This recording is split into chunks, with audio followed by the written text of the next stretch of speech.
My sister Vera stood in the middle of my son's 9th birthday party, waving hospital documents in the air while 30 guests watched in stunned silence. The bounce house behind her had gone still, kids frozen mid-jump, their small faces pressed against the mesh walls to watch the adult drama unfolding. She held those papers high above her head like some kind of victory flag, her voice cutting through the cheerful dinosaur-themed decorations and the smell of fresh grilled hamburgers. "I have proof she's not even his real mother," Vera screamed, her face twisted with a satisfaction I'd never seen before. "Everything you think you know about my sister Desiree is a lie." The other parents stood motionless around our backyard, some still holding plates of half-eaten cake, others gripping their children's hands. My husband Brett dropped the spatula he'd been using at the grill, the metal clanging against the concrete patio.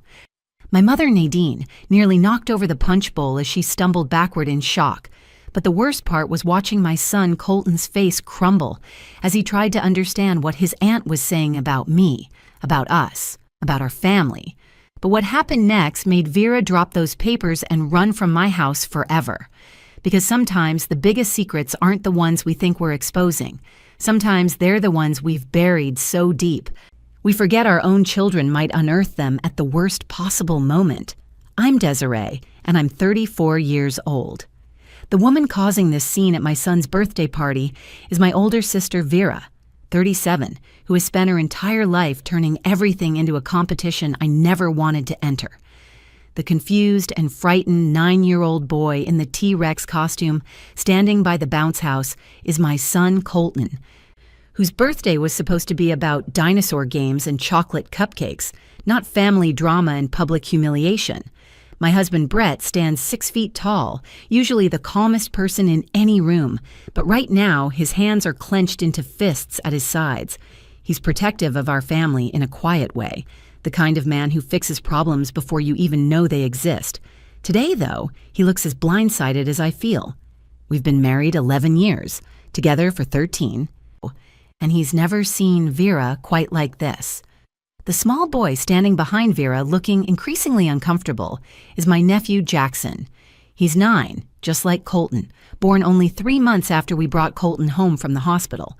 Jackson has his mother's sharp features, but none of her cruel streak.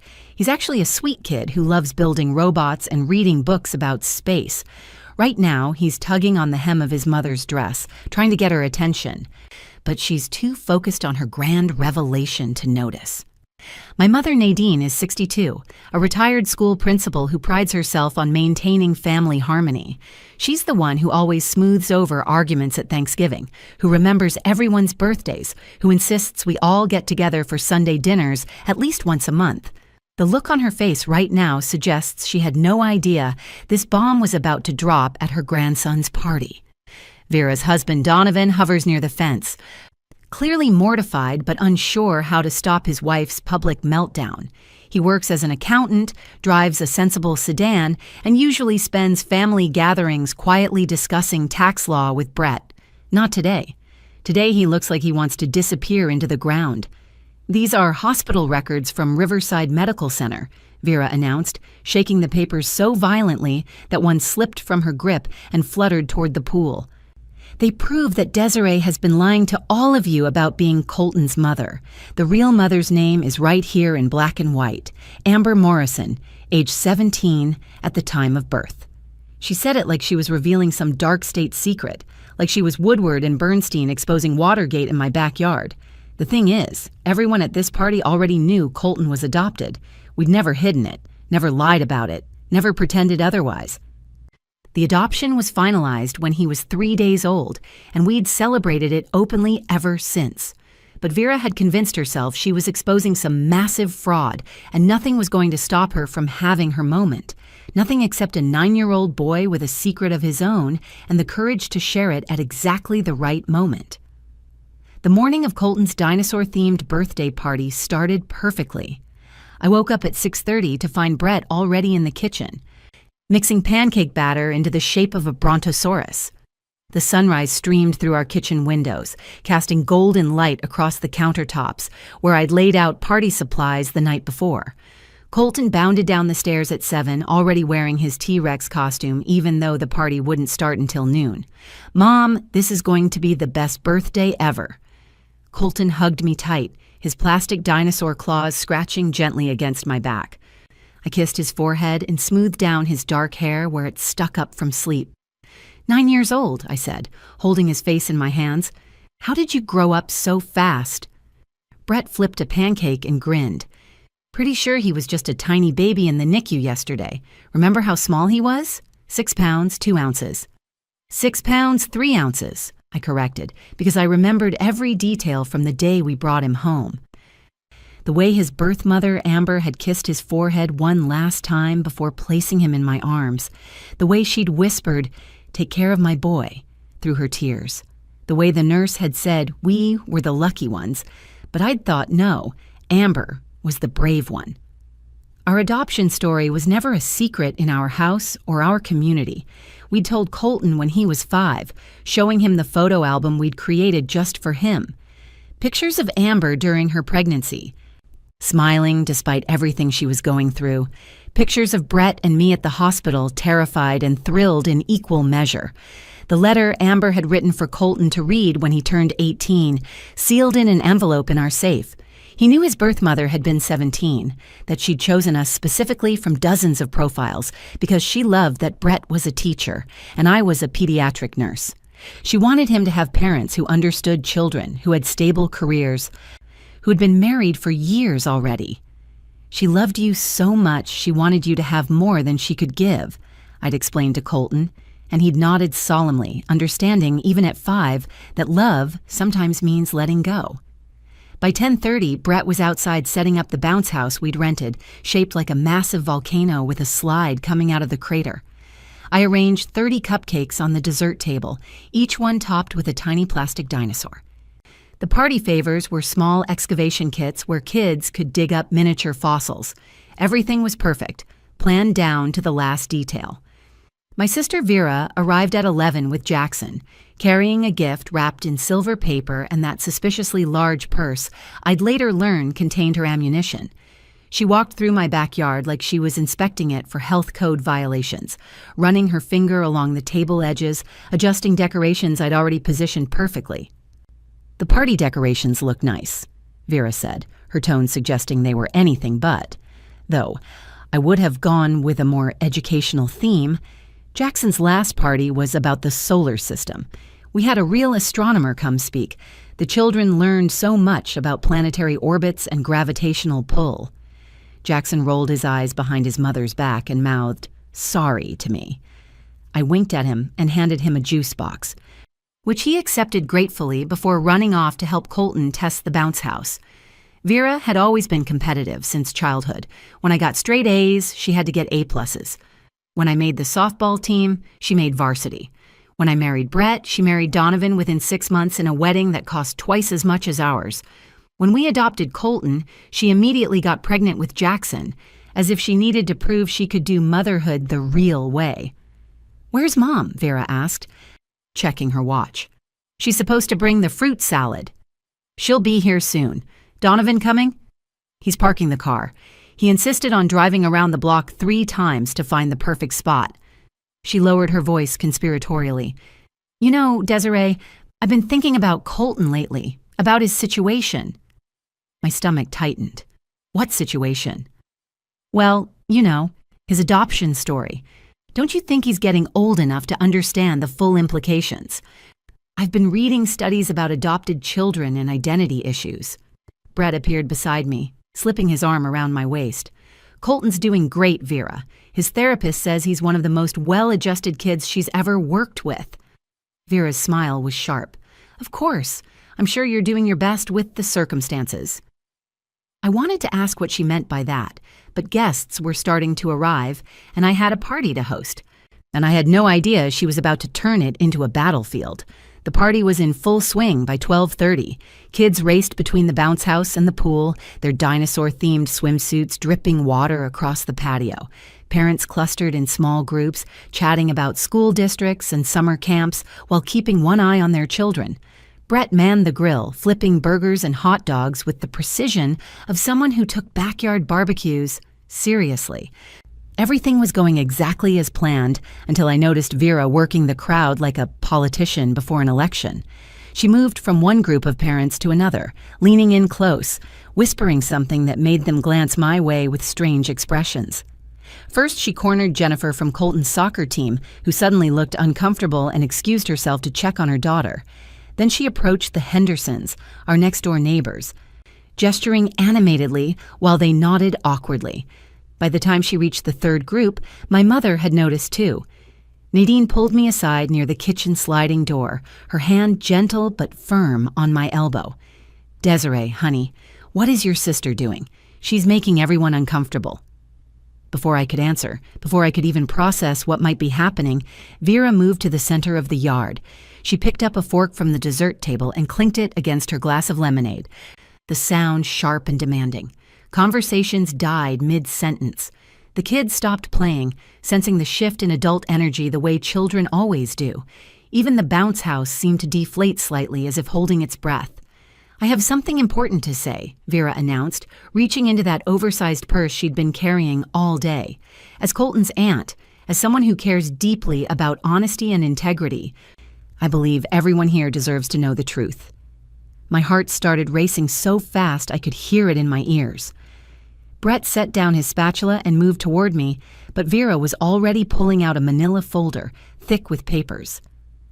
"Vera, what are you doing?" I asked, my voice louder than I intended. She ignored me completely, holding the folder high above her head. "These are hospital records from Riverside Medical Center, obtained through proper legal channels. They prove that Desiree is not Colton's biological mother." The gasp that went through the crowd was like wind through trees. Someone dropped a plastic cup, the ice scattering across the concrete.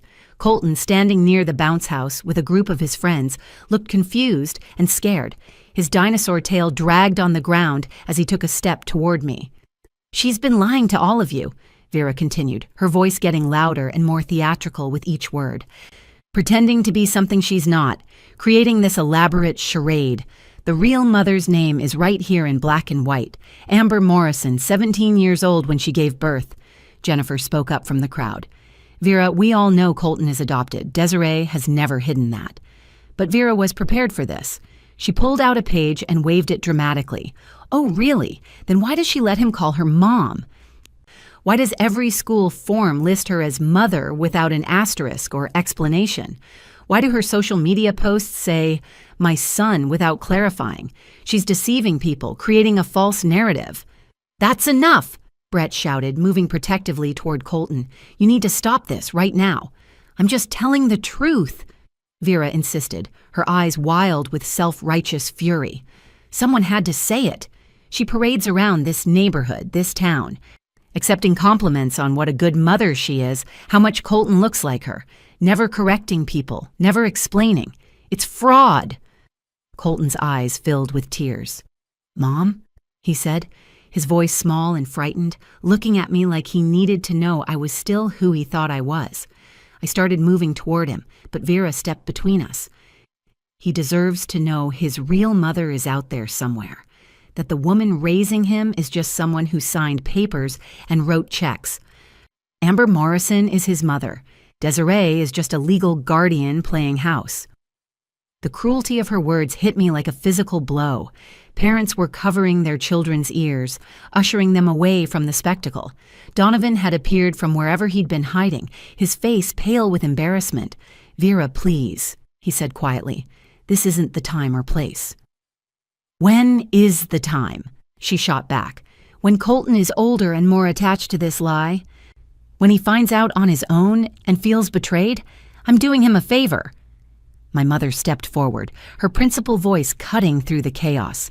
"Vera Marie, you stop this instant. You're traumatizing a child at his birthday party." But the damage was already done.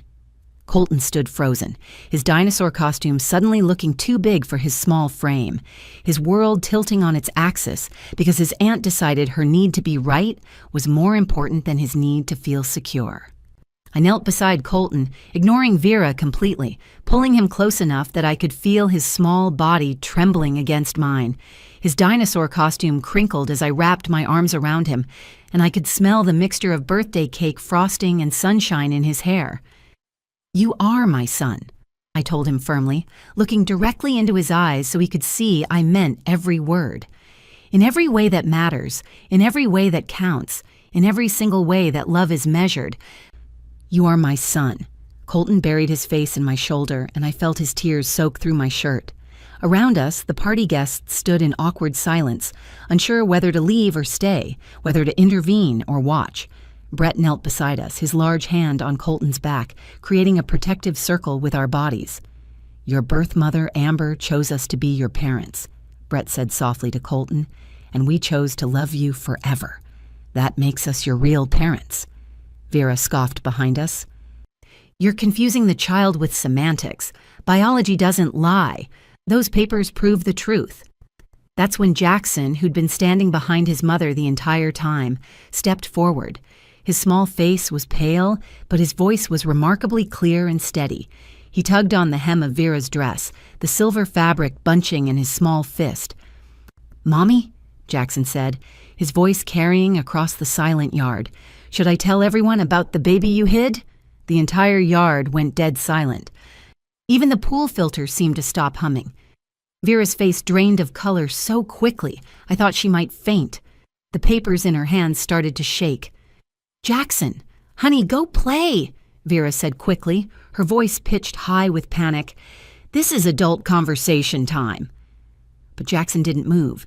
He stood his ground with the determination only a 9-year-old with something important to say can muster. "The baby you had before me, the one you gave away. Should I tell them about her?" Donovan stepped forward, his accountant's face showing more emotion than I'd ever seen. "Jackson, what are you talking about?" "The baby Mommy had when she was in high school," Jackson continued, his innocent voice cutting through the tension like a blade. "The one she gave to another family. Should I tell everyone about Rebecca?" The papers in Vera's hands fluttered, some falling to the ground, landing in a puddle of spilled juice. "Jackson, we don't talk about that." "You told Daddy not to tell anyone," Jackson said, turning to look at his father. "You said it would ruin your reputation at church. You said nobody could know you had a baby at 16 because they'd think you were a bad person." My mother gasped, her hand flying to her mouth. "Vera, is this true? You had a baby at 16? Vera's carefully constructed attack was crumbling around her. She looked frantically between her son, her husband, and the crowd of stunned parents. "That's different. That's completely different." "How is it different?" I asked, standing up slowly, keeping one hand on Colton's shoulder. "How is you giving a baby up for adoption different from Amber giving Colton to us?" "I was a child," Vera cried, her voice breaking. "I had no choice. My boyfriend left me. I was alone. I was scared." "Amber was 17, Brett said quietly. Her boyfriend left her. She was alone. She was scared." Jackson wasn't finished. The floodgates had opened, and 9-year-old honesty poured out. "I heard you and Daddy fighting about it last week. You were scared Aunt Desiree would find out. You said if anyone knew you gave a baby away, they'd call you a hypocrite. You said they'd kick you off the church board." Vera's husband Donovan looked stunned. "You told me your parents knew. You said they supported your decision." "They never knew," Vera whispered. Her grand performance completely derailed. "I told them I was doing a study abroad program in Phoenix. I lived with Aunt Patricia for 6 months. She's the only one who knew." The remaining papers slipped from her fingers, scattering across the grass. Her weapon had become worthless. The secret she'd buried for 21 years had been unearthed by her own son at the exact moment she'd tried to weaponize mine. "Mommy cries sometimes when she sees teenagers with babies," Jackson added, clearly not understanding the full impact of his words. "She keeps a picture in her jewelry box, a tiny baby picture. She looks at it when she thinks no one is watching." Vera's legs seemed to give out. She sank onto a nearby chair, her face in her hands, her shoulders shaking. The crowd of parents began to shift uncomfortably, some quietly gathering their children to leave, others moving closer with concern. The grand revelation she'd planned had backfired spectacularly, leaving her exposed in ways she'd never imagined. The hospital papers fluttered across the grass like wounded birds, some landing in the pool, the ink already bleeding into the chlorinated water. Vera sat hunched in the chair, her carefully styled hair falling across her face, her body shaking with silent sobs. The crowd of parents stood frozen, witnessing the complete demolition of her attack and the revelation of her deepest secret. "You had a baby at 16?" I asked, genuinely shocked. My sister, who had lectured me about proper motherhood for 9 years, who had questioned every parenting decision I'd made, who had suggested I was somehow less legitimate because I hadn't given birth to Colton, had been a birth mother herself. Vera's eyes darted around the yard, searching for an escape route that didn't exist. "That's different. I was a child. I had no choice. I couldn't raise a baby." "Amber was 17 when she chose us to raise Colton," Brett said quietly. 1 year older than you were.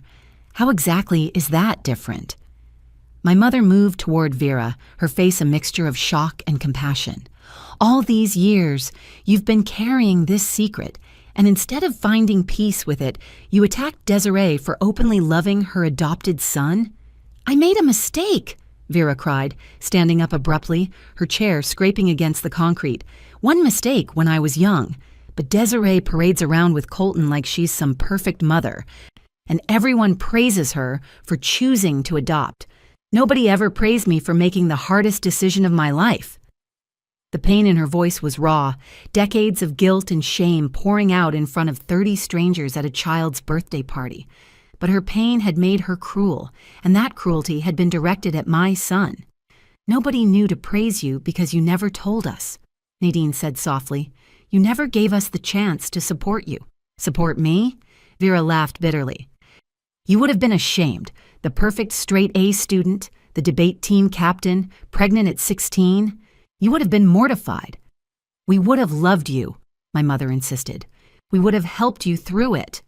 Vera shook her head violently. "No, you would have judged me, just like you're all judging me now. At least I gave birth to my child. At least I carried her for 9 months, felt her kick, went through labor. What did you do, Desiree? Sign some papers? Write a check? Decorate a nursery you didn't earn?" The crowd gasped at her cruelty, several parents covering their children's ears. Jennifer started ushering her kids toward the gate, shooting me an apologetic look. The Hendersons were already at their car, but before I could respond to Vera's vicious words, Colton stepped forward. My 9-year-old son, still wearing his dinosaur costume, walked to the center of the yard where his aunt stood. He was small for his age, but in that moment, he seemed to tower with dignity and certainty. "My mom chose me," he said, his young voice strong and clear. "My birth, Mom Amber chose her to be my mom, and she chooses to love me every single day. She wakes up and makes me breakfast and helps with homework and comes to all my soccer games and reads me stories and takes care of me when I'm sick. That makes her my real mom." He turned to face the remaining guests, his dinosaur tail dragging behind him. "And you know what else? My birth mom is brave and amazing too. She loved me so much she found the best parents in the world for me. I have her picture in my room. We light a candle for her every year on my birthday. I'm not confused about who my mom is. This is my mom." He pointed at me. "The one who loves me every day." Vera looked at her own son, who was watching her with wide, confused eyes. Then she looked at mine, standing there with more grace and wisdom than any 9-year-old should possess. Finally, she looked at the faces of 30 disappointed party guests, people who had come to celebrate a child's birthday and instead witnessed her complete breakdown. "I need to go," she whispered, grabbing Jackson's hand. "Vera, wait," I started, but she was already running toward the gate, pulling Jackson behind her. Donovan stood frozen for a moment, looking between his retreating wife and the rest of us. "I'm sorry," he said quietly. "I had no idea she was planning this." "And I had no idea about the baby. 21 years. She kept that secret for 21 years. He walked slowly after his family, his shoulders slumped with the weight of secrets revealed and trust broken. The party stood still in their wake, the bounce house deflating slowly in the corner, the abandoned papers floating in the pool, the birthday cake sitting untouched on the table, while the ice cream melted in the afternoon sun. The party resumed after Vera's dramatic exit. though with a subdued energy that hung in the air like morning fog. Parents approached me throughout the afternoon, one by one, sharing their own adoption stories or simply squeezing my shoulder in silent support. Jennifer returned with her kids, bringing an extra gift she'd grabbed from her car, a book about different types of families. The Hendersons came back too, their teenage daughter offering to help clean up. Colton, resilient as children often are, was soon back to playing with his friends, though I noticed how they stayed closer to him than before, forming a protective circle of 9-year-old solidarity. That evening, after the last guest had gone and the bounce house company had packed up their volcano, I sat with Colton on his bed, surrounded by his new dinosaur toys and books. Brett was downstairs, loading the dishwasher and saving leftover cake that nobody had felt like eating earlier. "Mom, why was Aunt Vera so angry?" Colton asked, arranging his plastic dinosaurs in order of size. "She wasn't really angry at us, sweetheart. She was angry at herself. Sometimes when people have big secrets that hurt them, they take that hurt out on other people. Like when Tommy pushed me at recess because his parents were getting divorced." "Exactly like that." I smoothed his hair, marveling at his ability to understand complex emotions. "Aunt Vera gave a baby up for adoption when she was very young, and she felt guilty about it for a long time." "But that's not bad," Colton said, looking genuinely puzzled. "She gave her baby a better life, just like Amber gave me to you and Dad." "You're absolutely right. It's not bad at all. It's actually very brave and loving. But Aunt Vera couldn't see it that way." The phone rang around 8 that night. It was Donovan, his voice tired and strained. Vera had confessed everything after they got home. The pregnancy at 16, the boyfriend who disappeared the moment she told him, the 6 months in Phoenix with their aunt, the adoption papers signed in a hospital room while she cried. She'd even kept track of her daughter, Rebecca, through social media, watching her grow up from a distance, seeing her graduate high school, start college, get engaged last year. "She's been in therapy for years," Donovan admitted. "But she never told the therapist about the baby. Can you imagine? Years of therapy, and she never mentioned the biggest trauma of her life. The guilt has been eating her alive. When you and Brett adopted Colton and were so open about it, something in her just broke. She couldn't understand how you could be proud of something she was so ashamed of." 3 weeks later, Vera showed up at my door. She'd lost weight, her usually perfect hair pulled back in a simple ponytail. She carried a letter for Colton and a photo album I'd never seen before. "I owe you both an apology," she said, her voice hoarse. "What I did at Colton's party was unforgivable." I invited her in. We sat at my kitchen table, the same one where Brett had made dinosaur pancakes that morning 3 weeks ago. She opened the photo album, showing me pictures of a baby girl, hospital photos dated 21 years ago. "Her name is Rebecca. Her parents sent me photos for the first 5 years. Then we lost touch. I found her on social media a few years ago. She's pre-med at Johns Hopkins. She wants to be a pediatric surgeon." Vera's fingers traced the photos gently.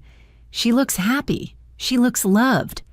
"She looks like you," I said, noting the same sharp cheekbones, the same determined chin. "I've started attending a support group for birth mothers," Vera continued. "The facilitator says I've been grieving for 21 years without processing it.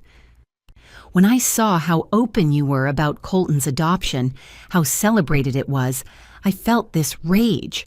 Why did you get to be proud when I had to be ashamed? But I realize now that I created that shame.